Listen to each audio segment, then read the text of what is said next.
한 65세 이상에서는 10% 정도가 치매 환자예요. 매년 5만 명씩 늘어나요. 이미 심어진 나무에 가지를 더 무성하게 할 수는 있어요. 그게 뇌 가소성이라는 얘기거든요. 뇌 가소. 뇌에서 장에게 시키는 역할보다 장이 뇌에게 말하는 게 한 4~5배 많아요. 그러니까 뇌는 주로 들어요. 장이 하는 걸. 그러면 어쨌든 내 두통에 대한 내 메타인지, 내가 나를 아는 메타인지가 필요하죠. 그것을 계속 내 몸과 긴밀히 얘기하다 보면은 저는 결국에 환자가 스스로 치료해야 된다고 생각하거든요. 그래서 하다 보면은 최대한 좋아질 수 있지 않을까. 안녕하세요, 홀썸입니다. 첫 번째 홀썸의 웰니스 토크에 이어 두 번째 웰니스 토크 자리를 마련했습니다. 최근에는 뇌 관련 질환이 많이 일어나고 있어요. 만성두통, 기억력 감퇴, 브레인 포그부터 우울, 불안, 치매, 파킨슨, ADHD, 자폐까지 급증하는 뇌 관련 질환을 보고 있자면 어떻게 하면 우리의 뇌 건강을 잘 지킬 수 있을까 고민이 되기도 합니다. 저도 과거에 불안이라는 증상으로 많이 힘들어했었는데요. 특히 장뇌축이라고 해서 뇌는 장과 긴밀하게 연결되어 있음이 알려지면서 이제 뇌 건강을 위해서 장 건강도 함께 지켜야 한다는 것을 알게 되었습니다. 그래서 차 한잔을 하면서 뇌와 장의 건강 그리고 뇌를 건강하게 만들어주는 식사에 대한 이야기를 해보았습니다. 홀썸 웰니스 티토크 두 번째 주제는 뇌 건강과 브레인 푸드입니다. 두 번째로 모실 분은 닥터프린이라는 활동명으로 건강한 삶에 대한 이야기를 해주시고 계시는 신경과 전문의 양아린 선생님입니다. 안녕하세요. 안녕하세요. 양아린 선생님. 네. 반갑습니다. 네. 닥터프린으로 활동하고 계시고 서울에 네, 있는 신경과 의원에서 신경 전문의로 일을 하고 계시잖아요. 맞아요. 네, 간단하게 자기소개 좀 부탁드려도 될까요? 네, 저는 양하린이라고 하고 네네네. 지금 신경과 전문의로 네. 이제 일을 하고 있는데 네. 그 전에는 이제 식품 영양학과를 전공을 했었어요. 그래서 좀 식품에 대한 관심을 좀 많이 갖고 있었고 이제 아산병원에서 이제 펠로우십을 하면서 네. 그때부터 조금 신경과랑 영양에 대해서 좀 같이 결합을 시키고 싶었던 것 같아요. 왜냐하면 네네네네. 아산병원으로 막 전국 각지의 환자들이 오는데 뭔가 솔루션을 제시한 방법에서 조금 한계를 느끼는 경우가 있었거든요. 그래서 이것도 찾아보고 좀 저것도 찾아보다가 영양에 대한 것들을 공부하게 됐어요. 그래서 그때는 영양을 공부하다가 네. 그쪽으로 이제 확장이 되게 된 거죠. 그쪽 이제 확장이 되면서 네네. 조금 더 그쪽으로 공부를 했던 것 같아요. 네네. 그래서 지금은 이제 강동구 한 신경과 의원에서 네네. 주로는 제가 통증 환자랑 이제 신경과 환자 일반 뭐 두통, 어지럼증, 네네. 치매, 파킨슨, 뭐 떨림, 네네. 신경통 환자를 보는데 네네. 그 환자들을 일부 이제 기능학적으로 접근을 시키고 아니면 뭐 저를 보고 아예 기능학 검사를 하시는 분들이 있으면 내가 그냥 전통적으로 기능학 진료를 하고 그렇게 하고 있습니다.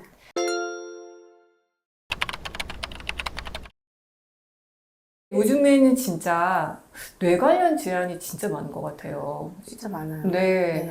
그래서 선생님께서 이제 그 병원에서도 그렇고 아니면 개인적으로도 어떤 뇌 관련 질환이 많이 발생되고 증가하고 있는지 그리고 선생님께서 주로 만나시는 분들과 환자님들은 어떤 질병으로 많이 힘들어 하시는지 좀 궁금하거든요.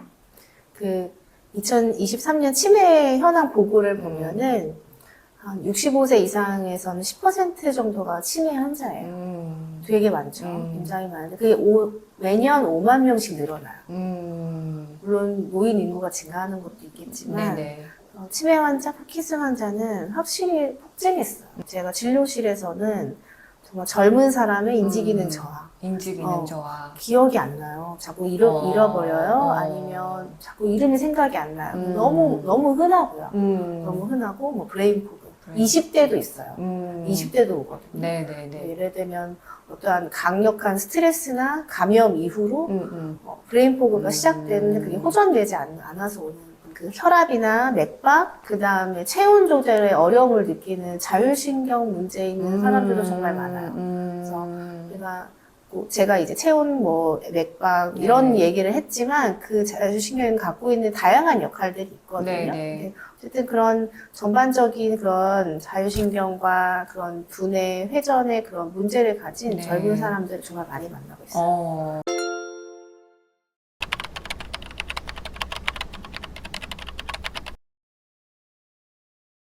저도 굉장히 불안증이 높았던 사람이라서 어떻게 하면 불안을 줄일 수 있지라고 고민하는 것 중에 큰 축이 내가 좀 장을 건강하게 해야겠다. 내 그 심리적으로 순기능이 있을 수 있겠다라고 생각해서 네. 장을 좀 많이 보고 있는데 장내축은 어떤 이론이고 그게 어떠한 기전을 바탕으로 하고 있는지 간단하게 설명 부탁드려도 될까요? 네. 우리 뇌는 그 사실 몸의 한 2%밖에 무게를 차지하지 않는데 네네. 그 혈액 공급은 한 20%에서 25%를 가져가요, 에너지를. 그렇게 에너지와 산소가 많이 요구가 되는 앤데, 근데 또 깐깐해요. 깐깐해서, 혈관과 뇌는 장벽이 있어요. 아무거나 못 넘어가거든요. 그런 혈액 장벽이 누수가 오는 뇌장벽 누수도 뇌질환의 하나의 원인이라고도 얘기를 해요. 근데 이렇게 깐깐한 애가 장이랑 되게 친해요. 그래서 장은 또 그 자체 신경계가 있거든요. 네. 두 번째로 큰 신경계가 뇌 다음에 또 그냥 또 하나의 뇌가 있는 거죠. 제2의 뇌라고 뇌죠. 하더라고요. 그렇죠. 네. 걔네 둘 사이에 실크로드가 있는 거예요. 그게 장내축의 하나가 되는 거죠. 네네네. 장내축을 이제 두 가지 정도 설명할 수 있는데 네. 하나가 그 실크로드인 신경이에요. 미주신경이라는 신경이 있거든요. 제가 미주신경 그 앞에도 좀 얘기했던 자율신경의 한 주인공 같은 애. 그 주인공 같은 애가 장과 뇌를 연결을 시켜주죠. 서로 연결되니까 주고받잖아요. 네. 근데 뇌에서 장에게 시키는 역할보다 장이 뇌에게 말하는 게 한 4-5배 많아요. 그러니까 뇌는 주로 들어요. 장이 하는 거를. 장이 좀 더 주도적이네요. 장의 네. 그 신호를 받아들이는 거죠. 그러니까 우리가 외부 상황을 인식하는 가장 중요한 게 장인 거예요. 그래서 뇌는 장을 통해서 뭐 많은 정보를 들으려고 하는 거죠. 그게 이제 신경이 하는 역할이고. 네. 그다음에 두 번째는 혈액으로 다양한 물질을 수송해서 뇌까지 전달돼요. 그래서 우리가 뭐 세로토닌이나 가바 같은 호르몬, 네. 뭐 그런 여러 다양한 뭐 GLP-1 이런 다양한 호르몬도 장에서 결정이 되고 네. 비타민 K나 비타민 B군 같은 것도 장에서 만들어져요. 근데 그 장내축 사이에 또 하나가 있어요. 장내 미생물축이에요, 사실은. 그래서 여러 다양한 물질들은 네. 미생물이 없이는 만들어지지 않을 수 있거든요. 네, 네. 그래서 요 세 축이 건강한 게 네. 우리가 결국 뇌가 건강해지는 길이라고 생각하면 될 것 같아요. 미생물이라고 하면 그 마이크로바이옴, 맞아요. 장내 네. 미생물 말씀하시는 네, 거죠. 이게 뭐 요새는 최근에 제가 보면 장내축도 있고 신장축도 맞아. 있고 신장축도 있고 그래서 맞아요. 피부도 있어요. 장 피부색도 네. 있고 그러니까 아니 장이 다 연결되어 있잖아 막 네. 그런 생각이 들 정도로 왜 다들 장이 중요한지 얘기가 되어 있는데 맞아요. 그리고 네. 이게 또 결국 유기적으로 봐야 된다라는 인사이트를 받을 수가 있어서 결국 장기를 다 따로따로 보는 거는 의미가 없겠다. 이게 전체 그쵸. 전신적인 맞아요. 치료와 그리고 하나니까. 필요하겠다.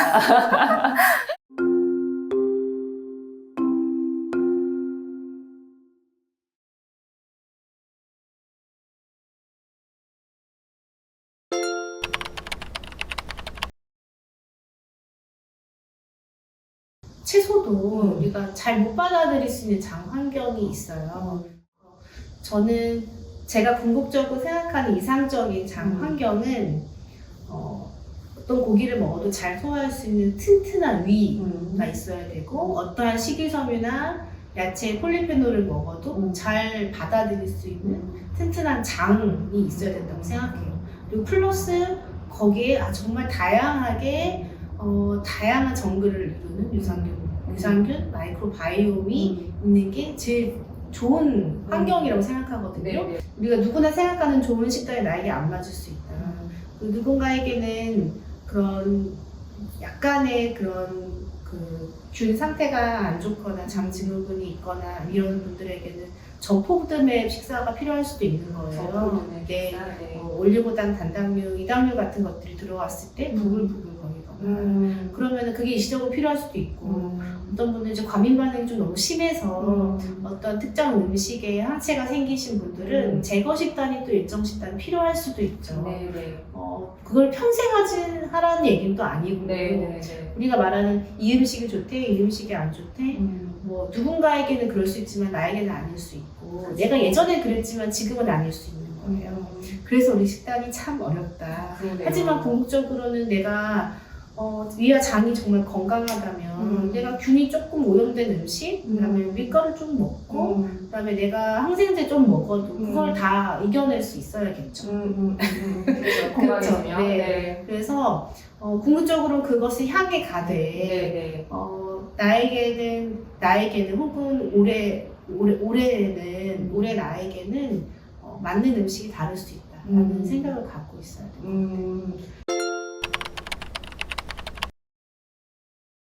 윌리엄 데이비스의 그 내장을 왜 우울할까 책에 보면은 네. 우리가 장을 치료하는 필수 전제에 대해서 얘기를 하고 있어요. 네네. 그 다양한 그런 건강 상식들하고도 이미 상통하는 이야기인데 우선은 유익균이 좋아하는 먹이를 주고 나쁜 균 혹은 곰팡이가 좋아하는 걸 넣어주지 않는 게 첫 번째예요. 그래서 거기서는 모든 당을 먹지 말라라고 얘기를 하고 있거든요. 네네네. 그리고 단순당이라고 네네. 하는 거, 그다음에 설탕, 그다음에 과당, 그다음에 가공식품에 대부분 들어가는 액상과당, 네네. 이런 것들이 뭐 당알코올, 네네. 당알코올 우리가 합성 감미료라고 하죠. 네네. 뭐 제로 슈거 요새 되게 붐인데 그런 맞아요. 제품에 들어가는 아세설퍼탐이 아스파탐, 수크랄로스 같은 이제 그런 것들은 좀 절제해주는 게 필요하다.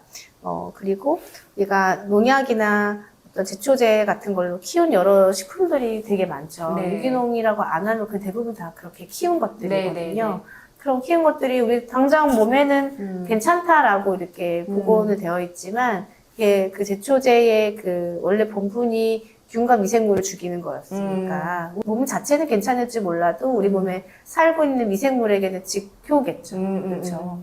그래서 이제 그런 것들, 그 다음에 우리가 굉장히 쉽게 구하고 먹을 수 있는 뭐 항생제, 그 다음에 비스테로이드성 소염제, 우리가 제산제, 그 다음에 위산 억제제 같이 네네. 우리가 좀 속이 좀 쓰릴 때도 쉽게 먹을 수 있는 것들이 위장 환경을 또 안 좋게 하죠.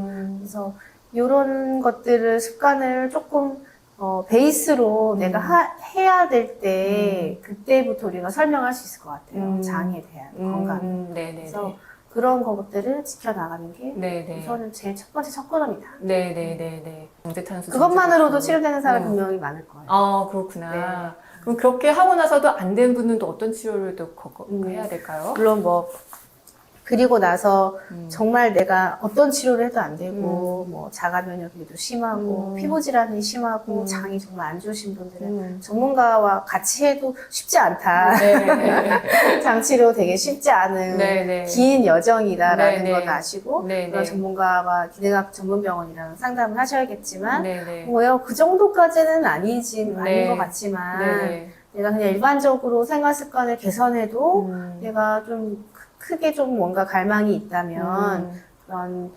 기능학적인 그런 치료 프로세스를 비슷하게 따라하셔도 되거든요. 그래서 우리가 시중에서 그냥 처방 없이 구할 수 있는 그런 식물성 항생제들이 있어요. 네. 오레가노나 네. 뭐 정향, 뭐 시나몬, 트리 오일 같은 것도 네네네네. 그렇고 그 자체로 항균 효과가 있는 식물들이 있어요. 원래 식물들은 자기를 보호해야 되니까 그런 물질들을 잘 만들거든요. 네네. 폴리페놀이라고 네네. 하고 이제 그런 것들을 이제 모아놓은 제품들을 이제 일정 기간 먹거나 아니면 우리가 상부 위장관에서 살고 있는 그런 유산균을 증폭시켜서 몰아내는 거죠. 일정 기간 먹으면서 치료 목적으로 네. 대신 그런 생활 습관을 같이 교정하면서 네네네. 그러면서 조금이라도 우리가 나쁜 균을 조금 몰아내는 거죠. 네네. 그다음에 나쁜 균을 좀 몰아냈으면 이제 좋은 균을 심어야죠. 우리가 이제 청소를 했으면 네네. 좋은 균을 심어줘야 되니까 네네. 그럴 때 필요한 게 이제 프로바이오틱스, 균을 넣어주는 거예요. 네네네. 그래서 균을 좀 넣어줄 때 우리가 시중에 있는 제품도 나쁘지 않아요. 네네. 네, 직접 만들어서 주기도 하고 그다음에 발효식품, 피클이나 김치 같은 거 있죠. 네네네. 네, 그런 것들도 도움이 되고요. 네네. 그 다음에는 얘네들이 잘 자랄 수 있게 먹이를 주는 식이섬유의 단계. 그래서 뭐 이눌린도 괜찮고 프로피올리고당, 그다음에 다양한 식이섬유를 통해서 프리바이오틱스라고 얘기하는 네, 것들. 프리바이오틱스라고 네네. 하죠. 근데 여기서 다시 부글부글 안 좋아. 다시 치료를 넘어가는 거예요. 아, 네. 네. 예민하게 자기 몸을 그 캐치하는 게 중요한 것 같아요. 네네. 그래서 그 다음에는 이제 그 외에 뭐 오메가3라든지 비타민 D라든지 뭐 락토페린이나 뭐 글루타민 같은 거 장을 건강하게 해주는 다양한 것들은 같이 서포트로 이제 해주는 거죠. 그것을 계속 내 몸과 긴밀히 얘기하다 보면은 저는 결국에 환자가 스스로 치료해야 된다고 생각하거든요. 그래서 하다 보면은 최대한 좋아질 수 있지 않을까 생각이 돼요. 네네.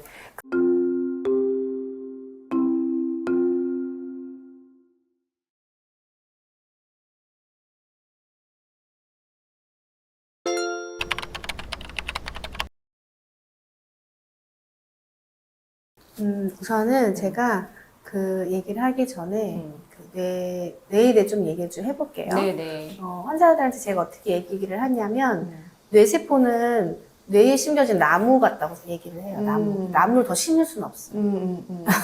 안타깝지만. 네네. 근데 이미 심어진 나무에 가지를 더 무성하게 할 수는 있어요. 그게 뇌 가소성이라는 얘기거든요. 뇌 가소성. 뇌가 그 나무가 있는데 신경이 무성해지면 서로 만날 수도 있겠죠. 그래서 서로 흐름이 또 연결되고 우리가 이렇게 머리가 좋아지는 거죠. 생각이 더 잘 나고 단어가 더 잘 생각나고 이 뇌 가소성이 언제 잘 만들어지냐. 이 케톤체가 몸에서 만들어질 때 그 베타하이드록시 뷰티레이트라는 물질이 그런 뇌신경 가소성을 올린다는 여러 연구 결과가 있어요. 네네. 근데 우리가 항상 뭐 저탄고지할 수는 없잖아요. 네네. 근데 우리가 일정 시간 공복 기간을 유지할 때도 케톤체가 나와요. 그래서 우리가 너무 자주 먹어요. 우리는 너무 자주 다양하게 많이 먹어요. 네네네. 그래서 일정 기간에 우리가 몸을 쉬어주는 것도 좋다. 필요하다. 내 위를 쉬게 해주고 내가 내 세포를 쉬어야 우리가 쓰레기 처리할 시간도 필요하고 뭔가 재활용도 좀 하고 내가 저장되어 있던 에너지도 좀 꺼내서 좀 쓰고 그런 시간이 필요하다. 네네. 그다음에 또 이런 뇌신경 가소성, 뇌신경 성장 물질이 BDNF라고 하는 걸 나오게 하는 게 운동이에요. 유산소 운동. 네네네. 그러니까 나의 적절한 스트레스가 중요한 거죠. 몸에 적절한 운동으로 인한 스트레스, 내가 공복 기간으로 인한 적절한 스트레스가 뇌를 나무가 무성하게 한다. 나뭇가지가 무성하게 한다. 또 하는 게 또 뇌는 또 60%가 지방이거든요. 네네. 그래서 우리 지방 세포 다음으로 지방이 많은 게 네. 물컹물컹 하거든요. 네. 실제로도. 네, 특히 불포화 지방산이 많이 필요해요. 그래서 불포화 지방산 우리가 흔히 오메가3, 오메가6, 오메가9이라고 하는 게 이제 불포화 지방산이에요. 네. 369. 네. 근데 우리가 이제 이미 유분 많이 먹고 있기 때문에 네네. 이제 3과 9를 많이 보충을 해주는 거죠. 네네. 그다음에 뭐 들깨씨나 네네. 아니면 그런 올리브유 같은 그런 식물성 치아나 아마 같은 네. 게 식물성으로 받을 수도 있고 네네네. 그다음에 DH나 EPA로 근데 걔네가 전환을 하기 어려운 사람도 있어요. 그래서 어떤 생선 같은 DH나 EPA로 또 섭취가 하면 또 좋겠죠.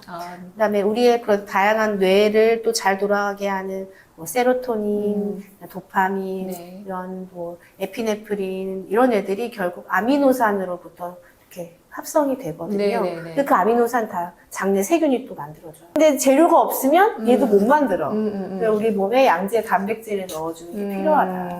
그래서 저는 여러 다른 영양소도 필요하지만 지방, 단백질 정말 중요하다고 생각해요. 네네. 네.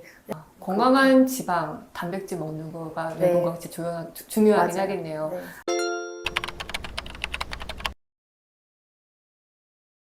그리고 이제 요새 현대인들한테 두통은 약간 뗄래야 뗄 수 없는 증상인 것 같아요. 맞아요. 네, 정말 많고 아마 선생님 병원에서도 두통 증상 때문에 많이 찾으시는 분들이 많을 것 같은데 어떻게 이 두통은 관리하고 치료하는 게 좋을까요, 선생님? 보통 이제 만성두통에 음식 관련된 게 18에서 30%라고 하거든요. 그러니까 만성두통이 있는 분들은 식단 관리를 해볼만 하죠. 내 몸에도 좋고 장에도 좋은데 네네. 머리도 안 아프게 할 수 있으면 네네. 식단 관리 해볼 가치가 충분하다고 생각해요. 아까도 말했지만 두통 환자들 오면 밀가루, 그다음에 아스파탐 같은, 그다음에 그 제로 음료, 네. 그다음에 이제 배달 음식, MSG 끊으라고 하고요. 좀 더 나아가면 더 말해요. 사실 유제품 뭐 등등등 다 얘기를 하는데 특정한 음식이 또 관련된다는 얘기는 뭐 와인이나 뭐 오렌지 종류, 그다음에 견과류, 뭐 초콜릿, 뭐 다양한 성분, 뭐 히스타민 뭐 관련된 티라민, 뭐 다양한 어떤 화학적 성분도 뇌를 자극할 수가 있어요. 그리고 사람마다 조금 다르긴 하겠죠. 내가 타고난 어떤 유전적인 그런 자극, 민감도, 그다음에 내 자세, 내가 목이 안 좋다든지, 구조에 대한 문제, 스트레스, 내 불면, 거기에 내 음식으로 인한 어떤 과민 반응, 이 어떤 역치를 넘어가면 전 두통이 나타난다고 생각하거든요.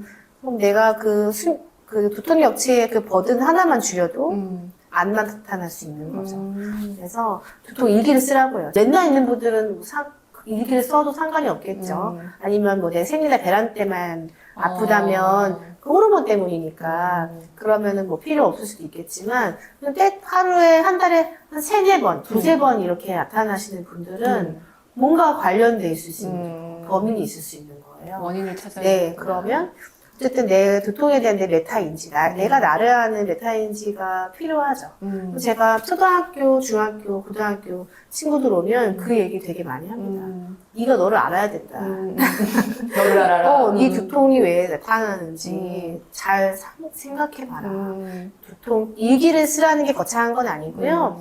그냥 한두 줄 쓰면 돼요. 두통 있었고 얼마나 심했고 약 먹었고 그 앞에 내가 특별하게 뭐 먹은 거 있나? 내가 군것질 뭐 했지? 내가 혹시 잠 못 잤지? 뭐 이런 것들을 네. 체크해 보라는 거죠. 네네. 그 다음에 실제로 그 IgG 센서티비티가 있는, 민감도가 있는 음식을 제거한 연구가 있어요. 두통 환자에서. 네네. 그래서 IgG 포지티브 양성이 있었던 음식을 제거했더니 네. 유의하게 두통 날짜도 적었고, 그 다음에 뭐 진통제 개수도 적었고, 그런 강도랑 날짜 수가 적었어요. 다시 그거를 먹게 하니까 다시 발생했다는 거죠. 그게 이중 랜검 연구였거든요. 그래서 음식을 가지고 식단을 고쳐보는 거는 아주 해볼만 하다. 두통 환자들이. 네네네네네. 만성두통 환자가 오면 네네. 그 얘기를 합니다. 어. 그리고 이제 핸드폰 이제 그만하고, 근데 뭐 자세 똑바로 하고, 뭐 이제 다양하게 교육을 시키죠. 결국 모든 병이 본인의 라이프 스타일을 하나씩 다 짚어보면서 점검을 해야 맞아요. 되는 일들이네요. 영양, 식단, 운동, 또 운동 포함해 자세 포함, 그죠? 맞아. 그 다음에 수면. 이런 것들이 다 있는지 본인이 진짜 아까 말씀하신 메타인지를 가지고 맞아요. 나 자신을 계속 관찰하고 원인 관계를 그렇죠. 찾아나가는 그래서 이게 잔소리가 돼요.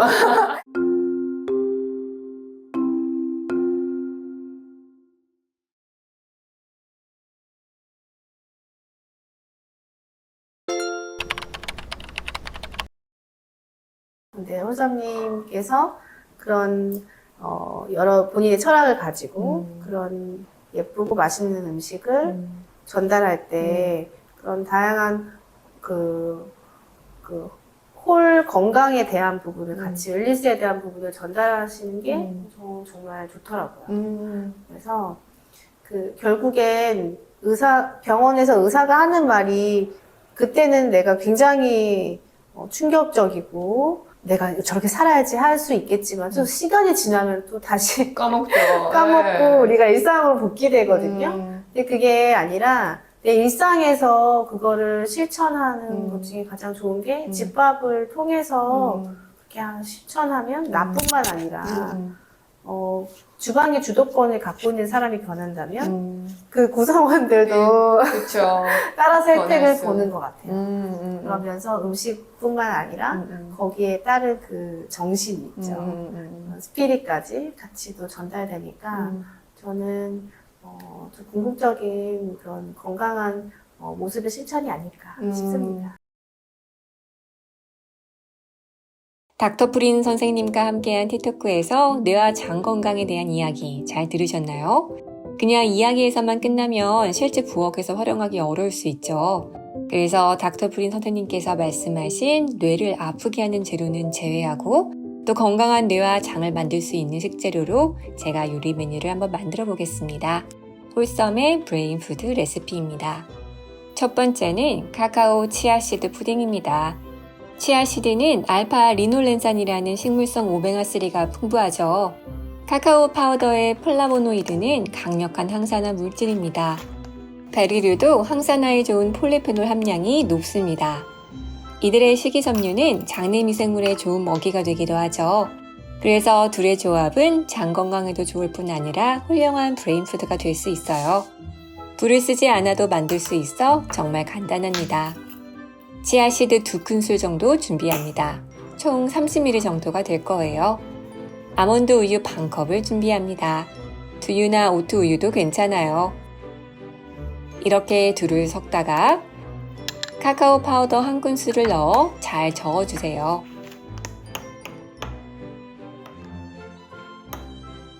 그리고 뚜껑을 닫아 15분 동안 두고 냉장고로 옮겨 밤새 또는 6시간 이상 불려줍니다. 다음날 아침 불려둔 치아씨드를 꺼내봅니다. 3-4시간만 불려도 충분하긴 해요. 이렇게 푸딩 느낌이 나게 부풀러 올라야 돼요. 만약 부풀지 않았다면 상태가 좋지 않거나 유통기한이 지난 치아씨드일 수 있으니 꼭 확인하세요. 산딸기와 다진 견과류를 올려주겠습니다. 취향에 따라 피넛버터와 바나나 슬라이스를 올려주어도 좋아요. 토핑은 취향에 따라 올려주세요. 맛이 너무 없다 하시는 분들은 메이플 시럽이나 꿀, 바닐라 액을 첨가하셔서 맛과 향을 더하셔도 좋아요. 한 번에 먹기에는 좀 많고 3-4번에 나눠 먹습니다. 간식으로도 간단한 아침 식사로도 좋은 카카오 치아씨드 푸딩입니다. 두 번째는 에그 토마토 커리입니다. 달걀은 건강한 달걀을 골라야 그 효능을 누릴 수 있어요. 예전에 건강한 달걀을 고르는 방법에 대해서 올린 영상을 참고하시면 좋습니다. 좋은 사료를 먹고 방목하여 키운 닭이 낳은 달걀은 좋은 지방산 비율을 가지고 있기 때문에 오메가3 섭취도 자연스럽게 할 수 있죠.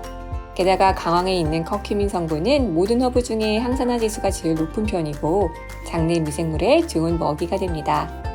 브레인푸드의 대표적인 식재료라고 할 수 있어요. 이 재료들을 이용한 브레인푸드인 에그 토마토 커리를 만들어 보겠습니다. 우선 유기농 양파 반개를 준비해 주세요. 그리고 잘게 다져줍니다.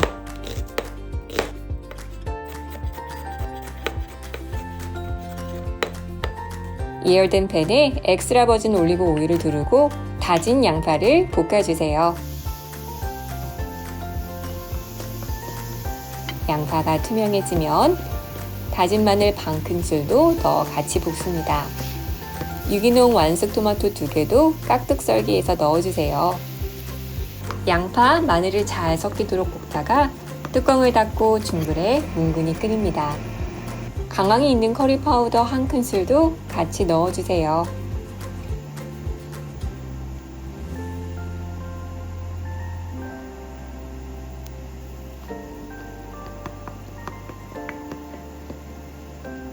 지방산 비율이 좋은 난각번호 1번 달걀 4개를 반숙으로 끓여주세요. 6-7분 정도 삶을게요. 준비된 소스에 반숙 달걀을 넣어 잘 섞어 1분간 둡니다.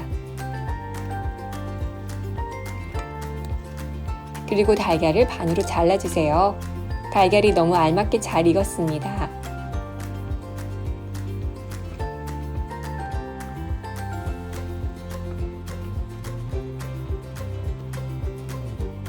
달걀에 소스가 좀 더 배일 수 있도록 졸인 후 다진 고수나 파슬리를 뿌려 마무리합니다.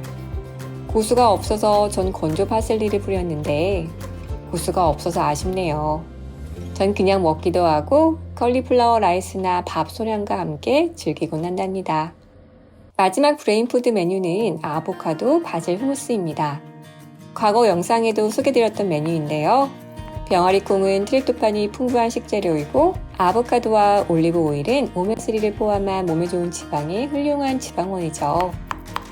채소를 찍어 먹어도 좋고 호밀빵이나 사워도우를 활용해서 샌드위치로 먹어도 좋습니다. 홀썸의 브레인푸드 메뉴 3종 어떠셨나요? 생각보다 어렵진 않으셨죠? 저는 또 멋진 전문가분들과 함께 또 다른 웰니스 토크를 준비하면서 맛있고 건강한 레시피를 들고 찾아오겠습니다. 오늘도 저는 여러분의 홀썸한 식사를 응원합니다.